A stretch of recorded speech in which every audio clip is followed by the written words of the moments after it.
Our next item is library neutrality discussion. And let me remind you of how this came up. We started talking about, this was in January, we started talking about policies and whether we needed policies, a policy about what displays were put in the libraries by staff.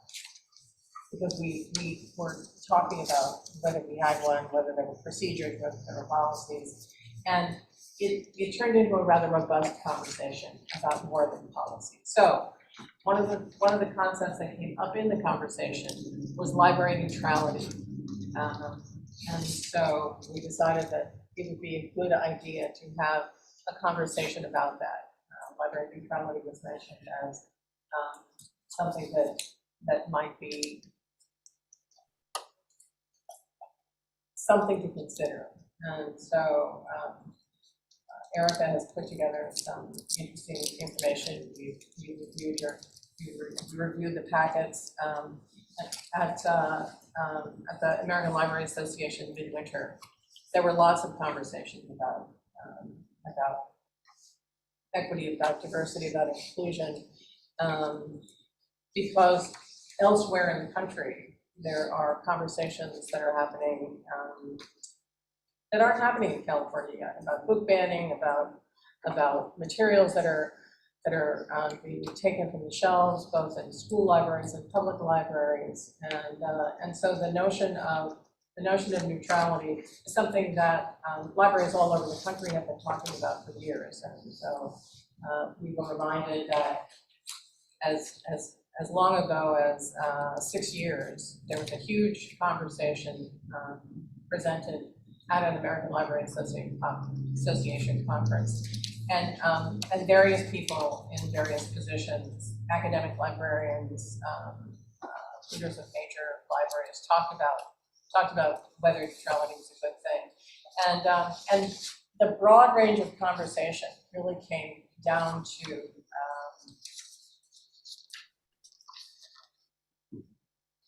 active neutrality is something that many of the people talked about, making sure that that we look for material that is that perhaps over the years has not been available to everyone, and those are the kind of things that should be on library shelves, that should be in library databases, so that people who have been underserved for so very long, for whatever reason it is, whether it's race, whether it's age, whether it's sexual gender, identity, whatever it is, have not been seen to.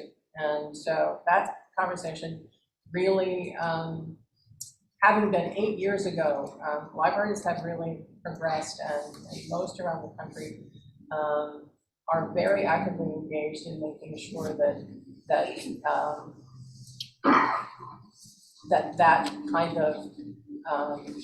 kind of process, that kind of commitment is being made in their libraries. And so, but I think Erica would like to start off the discussion a little bit and just talk about Sonoma County Library as a specific example. Well, as we read in my background report, the library has taken a stance on several issues, not only in our reimagining plan, where one of our goals is working towards becoming an anti-racist organization.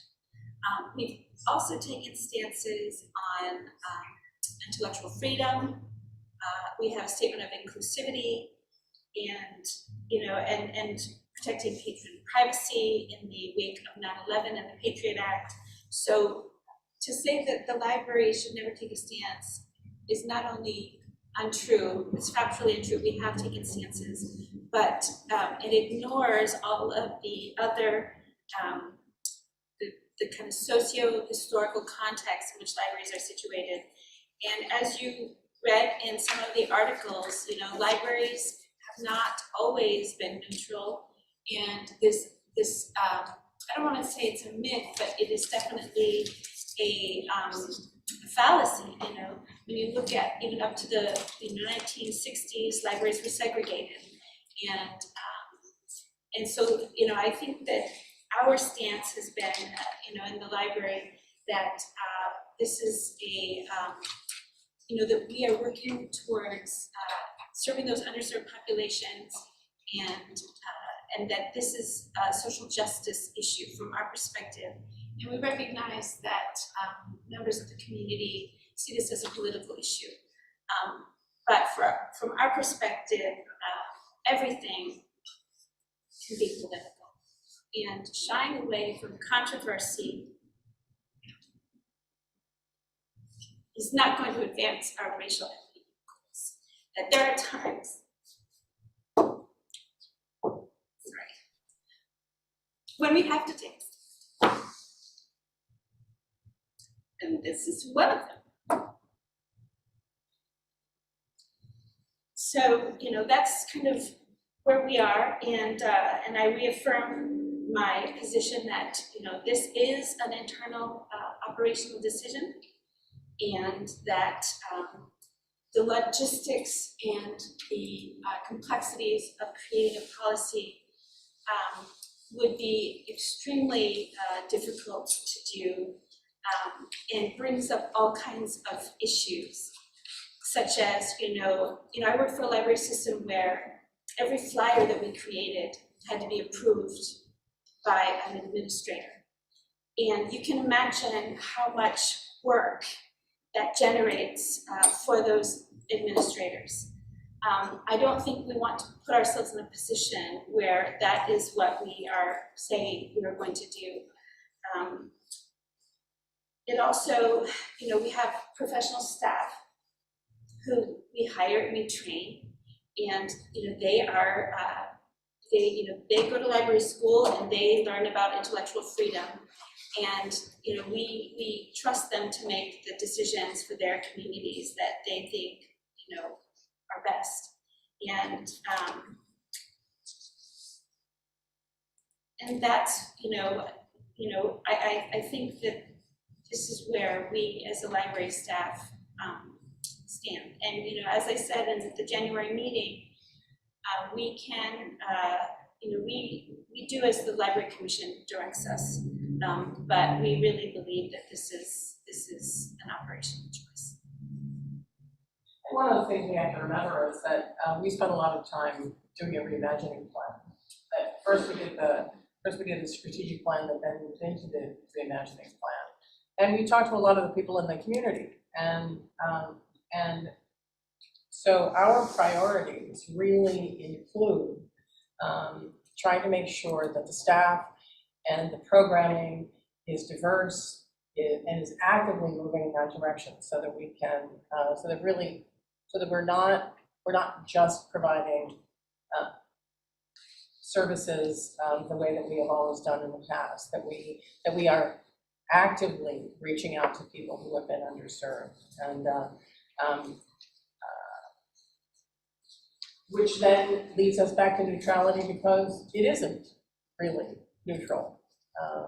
And the concept of neutrality for the library is really a concept that we have, in fact, for the most part, left behind. The house, the horse has left the barn. But we want to make sure that we get your thoughts, and we also, before we open it up for community or commission comments, we should take public comment as well. So if you have thoughts about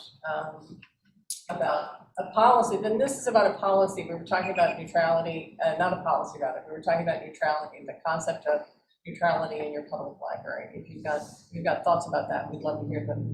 And you have 3 minutes each, if you like.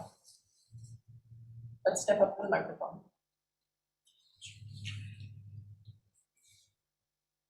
No pressure.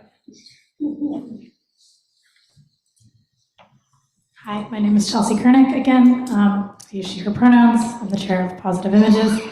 I have a lot of thoughts about this, and probably I'll try to fit what I can into 3 minutes. Some of it I think is already things that I've shared. Libraries are not neutral places in my mind, and they should not be.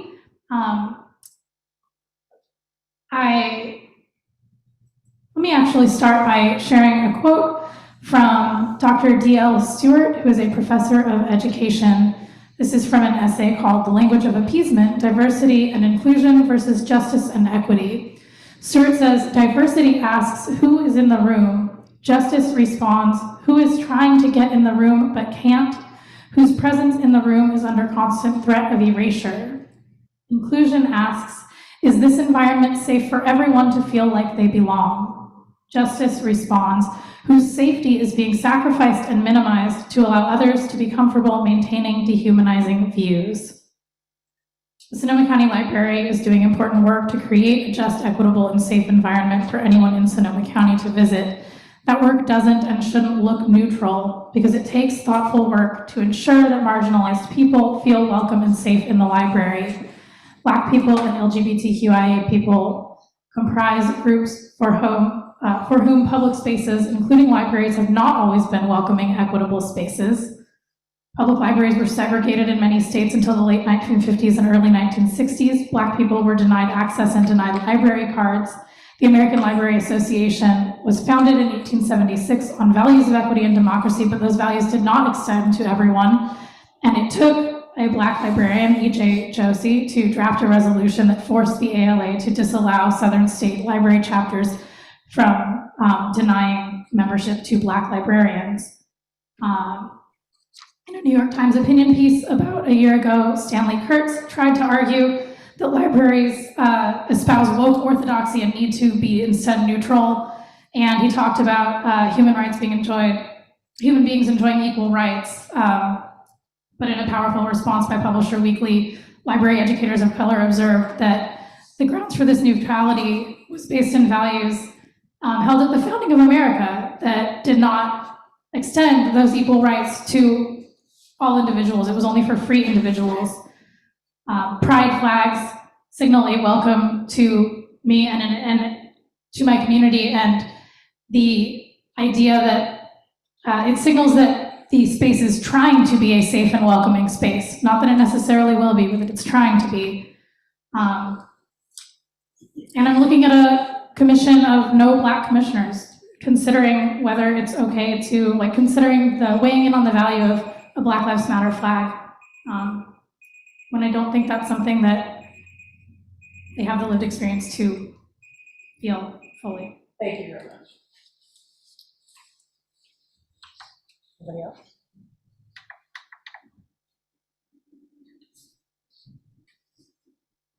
Okay, commissioners, your thoughts?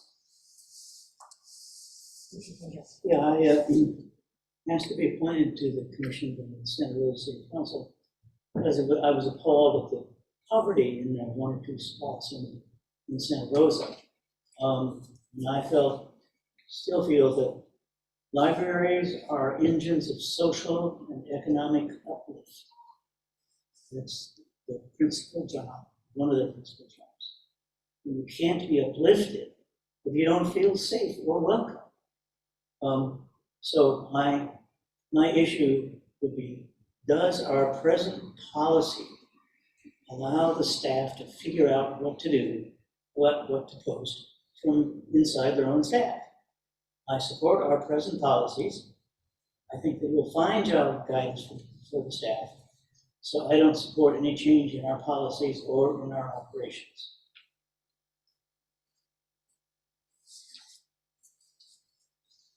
Commissioner Engarth, does that? Fred, you're on mute. Muted.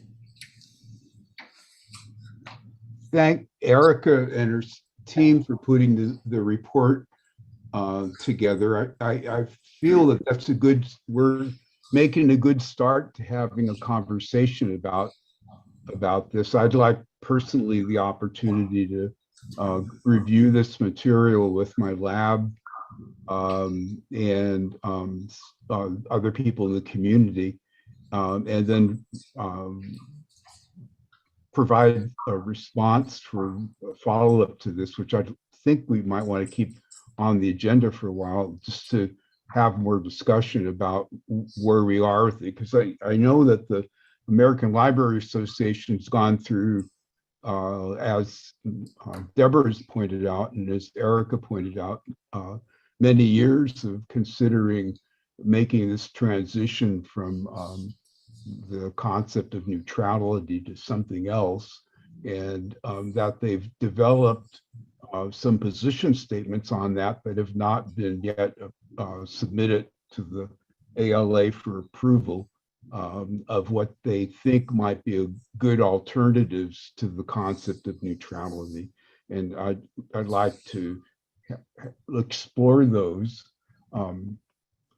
I think having some training on this would be helpful. I think getting the context of what we're talking about from our legal counsel in maybe a training session, or as part of a training session, to talk about just what the legal issues are that might be involved with this would be helpful. I think one that would be of some value would be to clarify the difference between what is operational policy versus, or operational procedure versus what is part of our role as a governance entity in terms of creating policy. It's my understanding as a governing body that we establish policy, and that the library administration is responsible for developing the operational aspect of that. But that, and that we certainly consult with the staff and administration for policy suggestions, but that, I think, the ultimate decision and responsibility is on us as a commission to decide where we want to go. But it certainly, since the ALA is still wrestling with this, I'd like to see something where we have the benefits of their work, and that also we have an opportunity to see what our community might have to say, and that we have an opportunity to talk about this among ourselves some more before we leap to a conclusion.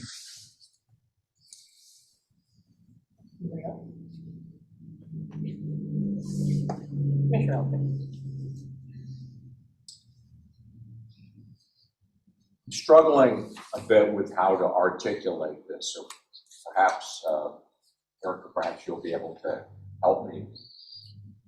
And I think I'm reacting, Fred, to the use of the term policy.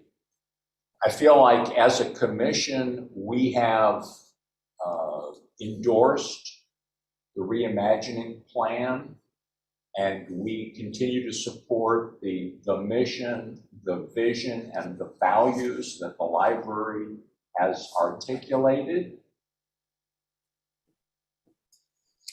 That feels to me like enough, and that the actual putting into effect of the reimagining plan in line with our mission, vision, and values is the role of staff. I feel like trying to articulate a policy that would sit somehow in between those two is not a viable task, and not a valuable one either. I agree with you, Commissioner Elkind. I feel like a further conversation about a policy is not only outside the scope of the work of the commission, but it also perpetuates the systems of oppression. And this is where the rubber meets the road. We have our statements, we have our reimagining plan, we have all of these items that we have agreed to. And when there is conflict and challenge, when it's time to take action, we want to hide behind more discussion and more policies, because it's hard for us to make a decision and move forward and make change, and to say we actually do believe we're going to do the work that we have said we will do in our statements, in our plans, in our mission and our vision and our values. So I'm really struggling with the idea that we're going to continue this conversation, because what we're really just doing is saying to all of these communities who feel marginalized and who are marginalized and who are oppressed in our community. You don't matter yet. You aren't important yet. We need to discuss it here as this body who looks very much alike, who comes from very similar backgrounds, who are all very similar in the same way. And I have to be honest with you, it is very uncomfortable to be receiving these emails and these comments from our community and to know that we are still going to continue to have this discussion rather than just say, no, actually, we are not going to continue it because we are doing the right thing, we are taking the steps, and we are doing the action and the hard work. And that may make people uncomfortable, and that is okay. It is okay for people to be uncomfortable with it, and that is our responsibility to lead the way, not to wait for someone else like the ALA to make a decision, but to say, no, we're going to be at the front of this in supporting our marginalized communities. So I don't agree with the idea of having more discussion. I do not agree at all about seeing a policy brought forward, and I would really like to table this discussion today and move forward.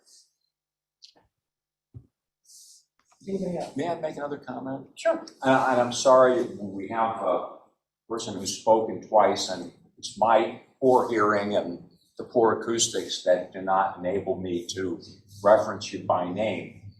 But I appreciated what you said about the fact that seeing pride signs makes you feel that we want to welcome you, even if there's no guarantee that when you get there, you'll actually experience it, but that they're signaling to you that we see you, we care about you, and we want to welcome you.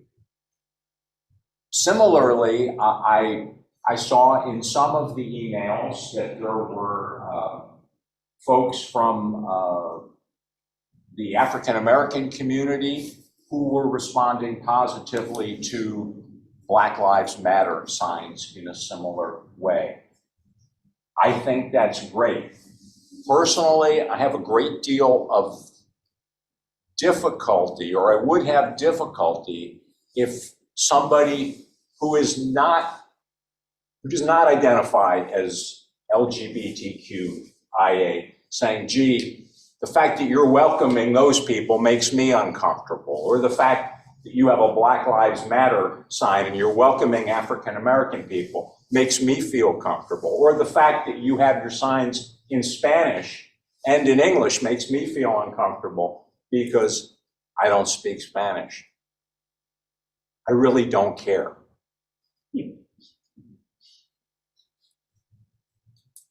I think we need to, if we are truly for everyone, we need to put out that welcome sign as best we can.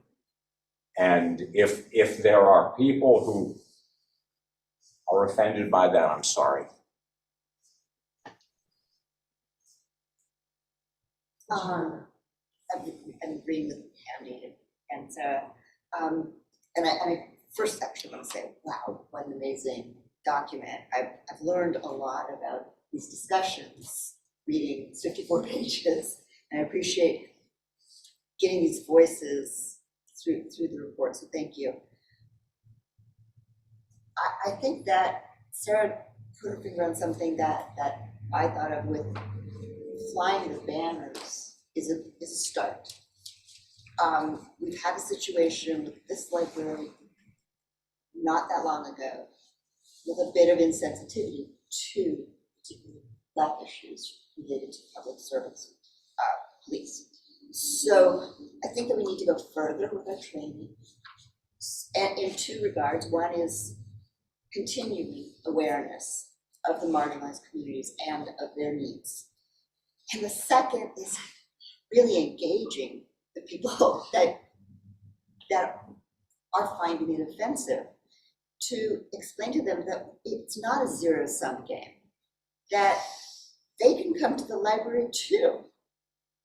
There will be banners that say Black Lives Matter, because it hasn't always been the case that Black people can come into the library and feel welcome, that gay people can come into the library and feel welcome, to see materials on the shelves and speak to them. But it doesn't mean that we're going out and taking off all of the other books that are on the shelves. And I think that somehow we can find training to help communicate that message to our entire community. and not try to leave anybody out. Commissioner Brady.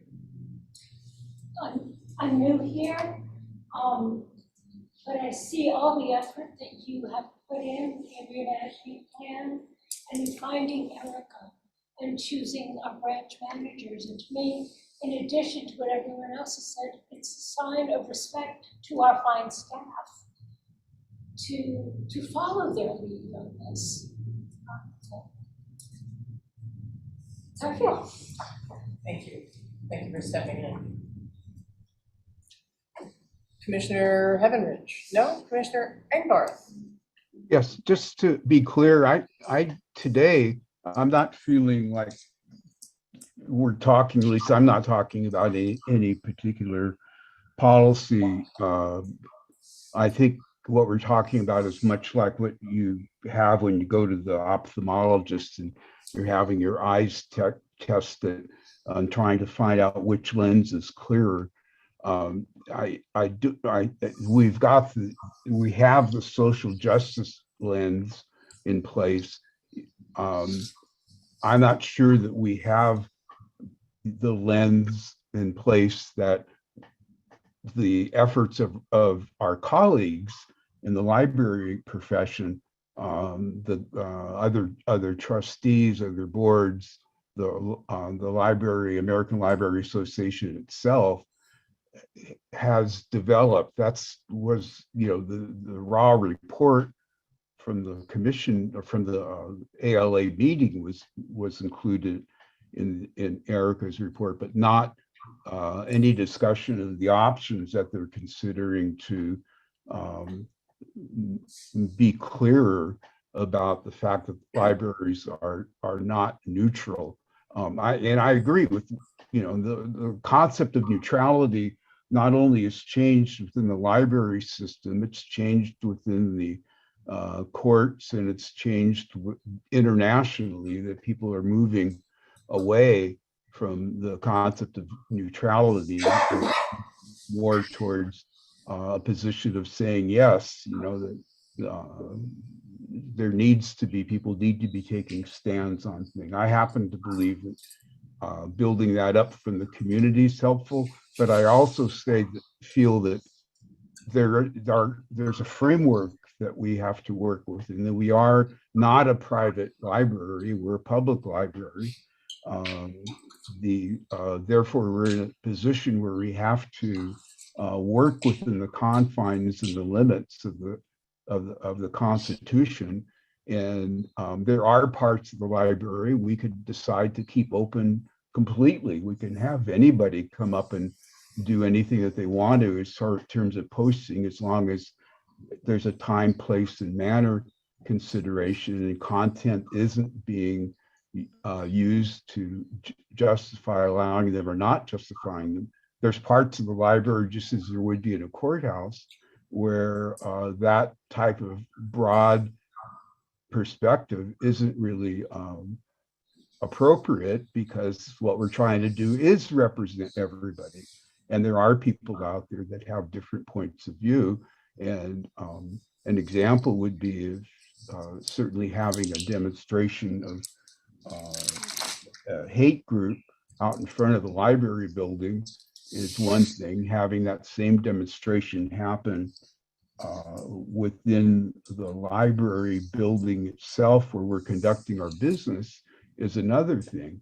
And if we're acting as a government agency, when we open up the door for one organization or another organization to have free speech, and let's say the main part of the library, we're opening that up for everyone else, because we are in a sticky spot of not being able to say, hey, we're going to use content. We're going to allow anti-hate content in the library, but we're not going to allow any content that might be hateful.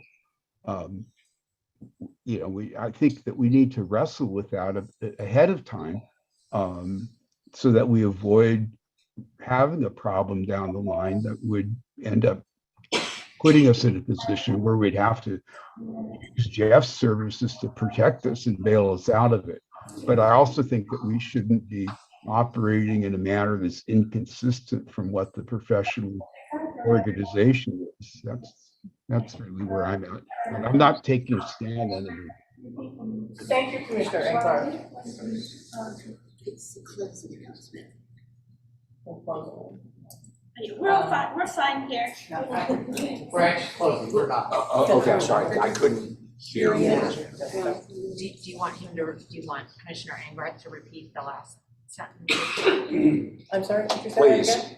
Fred, I'm sorry, we couldn't hear the last thing you said because there was an announcement that was being piped into the room. Could you? Oh, repeat yeah, the last 2 or 3 just saying sentences? I was just saying at the end that I today, I'm not in a place where I'm saying we should have what the policy might be that we may or may not have, and if we're going to have a policy, I'm saying that what we want to do, what I would want to do, is have a full picture of what elements, what we need to be thinking about as far as if we do decide to craft a policy and crafting it.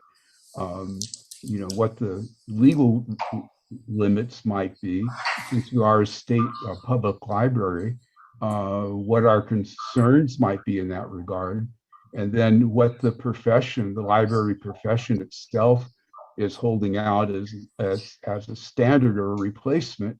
I mean, putting it into their ethics statements or putting it into their competency statements. Because I think that if, for example, they go in the direction that they're talking about right now, the committee that's been working on this, as far as adopting radical empathy as the ALA's position on what to do. Commissioner Engelhardt, I'm going to stop you right there. We've been talking about this a fair amount, and I think that we can have a longer conversation about this, but. Oh, I agree.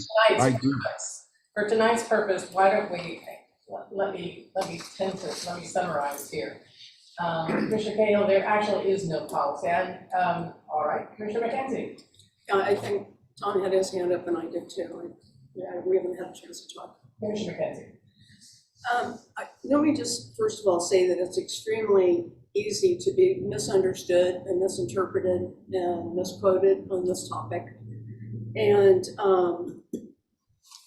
I was a person who asked this question originally, and I asked it back when we passed, when a Black Lives Matter resolution was passed a year ago. And I asked, and tied to that was a plan to put banners out in front of all the libraries. Those two things were tied together.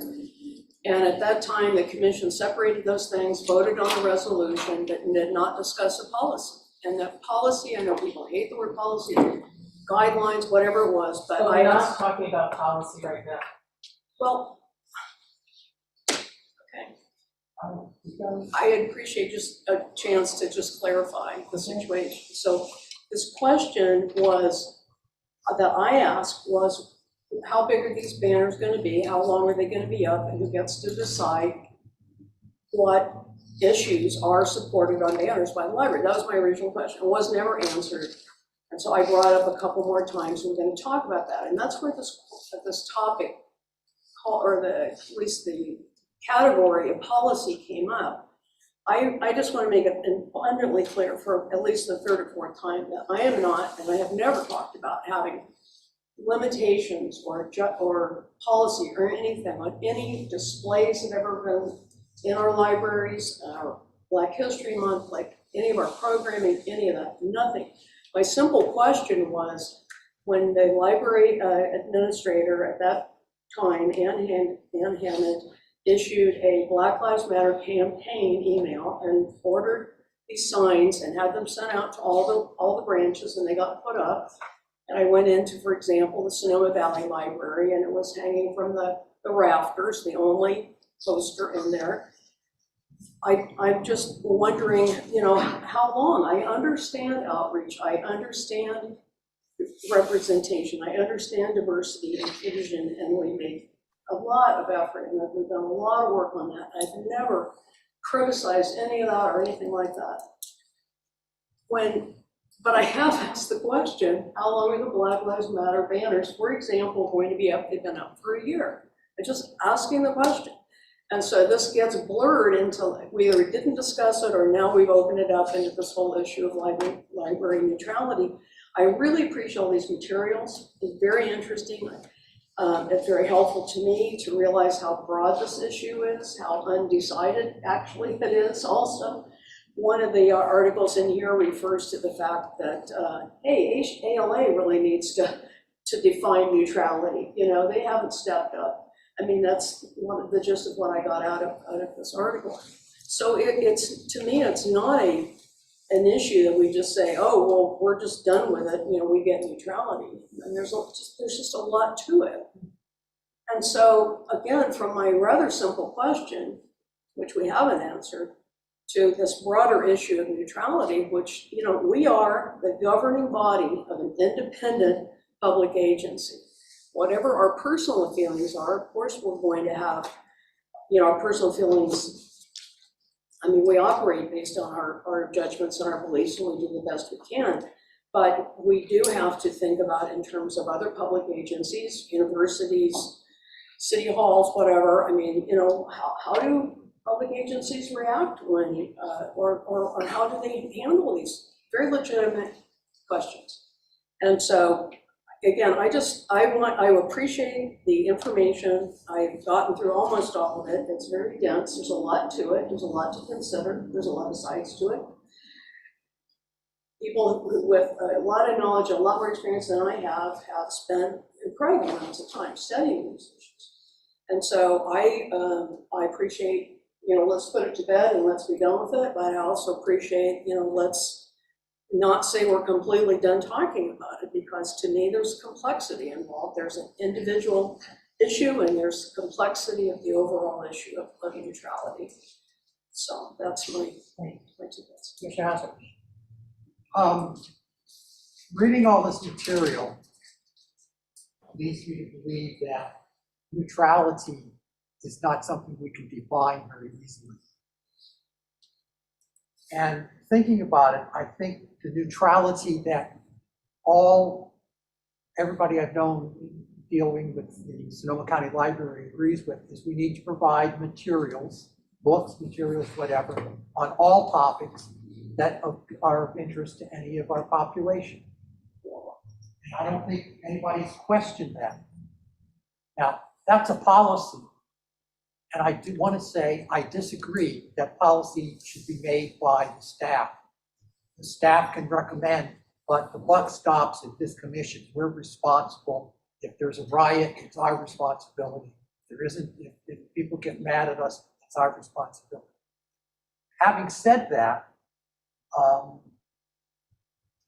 I think we do need to consider at some time what we can have in our branches, because I understand that people consider a banner that says white lives matter is incendiary and racist. Well, I am concerned because we're talking about blacks, we're talking about whites. We don't talk about the Asians who were interned. I had a roommate who was born at Dooley Lake internment camp during World War II. The Asian population that are experiencing discrimination by schools because they're too smart. So there are a lot of things out there that are very, very difficult in our society. But I think we have agreed that we have to provide materials for any interest that is expressed by our population. And I don't think we're ever going to define neutrality. But we do have to be careful how we approach things. And I want to say I disagree 100% with the staff is responsible. We have to take that responsibility.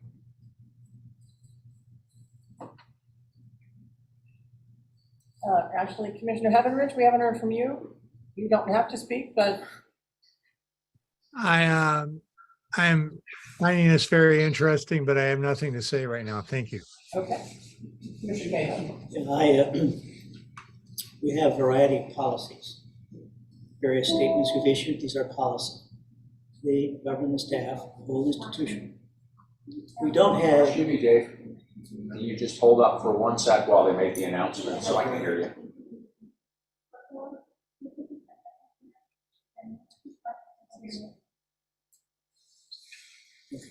we have the statements of inclusivity, we have the reimagining plan, these are policies. We don't have anything that's written down stating, and furthermore, no banner may be up for a year or more. That would be a policy. We could do that if we wanted to. It would be wrong. And so without any bright lines on how long banners can be up, it becomes an operational issue. So if someone wants to know how long can the banners be up, the answer is ask the staff. And thank you for your support. And that should end the matter. We passed a policy not so long ago that talked about the material that external organizations can bring in. We don't have, and we do not have a policy that talks about the internals. You know, clearly we've had this robust conversation. I think probably the majority of us believe that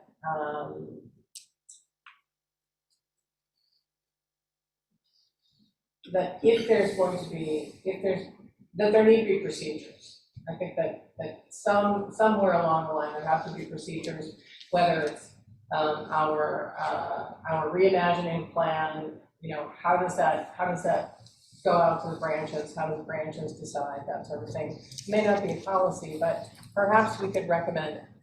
And I think we're all supportive of what the Sonoma County Library and staff is doing. And truly, we want to make sure that we are welcoming and inclusive. And if you know people of color who would be interested in sitting in a commission spot, there are 2 commission spots open, and we would welcome diverse candidates. We have been saying that for years. So that said, we do need to have some rules, and so perhaps we could recommend to the staff that they go back and they think about this conversation that we're having, and they perhaps they make a recommendation. Do we need a policy? If we don't need a policy, do we at least need procedures? Because you know, the tenor of library conversations are only going to get stranger as the years go by, and we want to make sure that we are standing with the people that we represent. We serve the people of Sonoma County, and so we want to make sure that we're listening and that we put, I don't want to say policies, but that we would provide some clarity. And so I know it's a tough task, but we're going to ask the staff, help us get to clarity. And we don't expect it in the April meeting. We don't expect it in the May meeting. But we also know that these conversations are going to go on in our communities, and it is our responsibility as commissioners to listen to that. It's our responsibility to say, this is what we think the library is doing. And so if we can go out with staff and with other commissioners and say, you know, we're here for you, I think that we need to be going out to listen. And then that can also provide input for whatever comes forth. And I think Commissioner Engelbart is absolutely correct. We do need to tell people that we're talking about this, but no one is trying to rip the banners down. No one is trying to not provide support. But as a, you know, as an internal policy, if you put something up, how long does it stay up? I mean, it's a legitimate question. Or if there are ways that we want to support diverse communities, then is there a Sonoma County Library banner we can put up that supports all those diverse communities? Barbara, you have any of that? No, I'm sorry, Sarah, you have any of that? I think one of the concerns that I have in listening to these comments is the context is from our own privilege. So we are looking at this as the ones who are traditionally accepted into the library space. We walk in and there is no question that we are accepted into that space. And I feel really concerned that there's an idea that there would be a time period in which it's accepted to have the message being that human rights matter, that Black Lives Matter, and they're welcomed in just this period, in a year. For a year, they're welcomed into the space, or our gay community is welcomed in for 6 months, because that's what we decided. So I feel very concerned that we're looking at this from a very specific lens that isn't social justice, but our own privilege. And maybe that's more of the work that the commission needs to do, because I've heard conversations about how we've been seeking diverse candidates on the commission and yet haven't gotten one for years. And so that begs the question, we have a very actually diverse community, so what are we doing wrong as the commission not to welcome these people to a role on the commission? So maybe it's time for us to take a look at the work that we are doing and the values that we have and the way in which we are moving through the world that says, how is my privilege impacting this library that is supposed to be uplifting communities? How is my privilege preventing others from coming to the table who have a diverse opinion than I do? And so maybe the work isn't about library neutrality, but our own privilege and what we are doing to welcome or not welcome people to the table. Probably both. Probably both. All right, last questions, last comments? Thank you very much. And thank you, Erica, for putting all the information together. We appreciate it. And we appreciate everybody who's here to listen.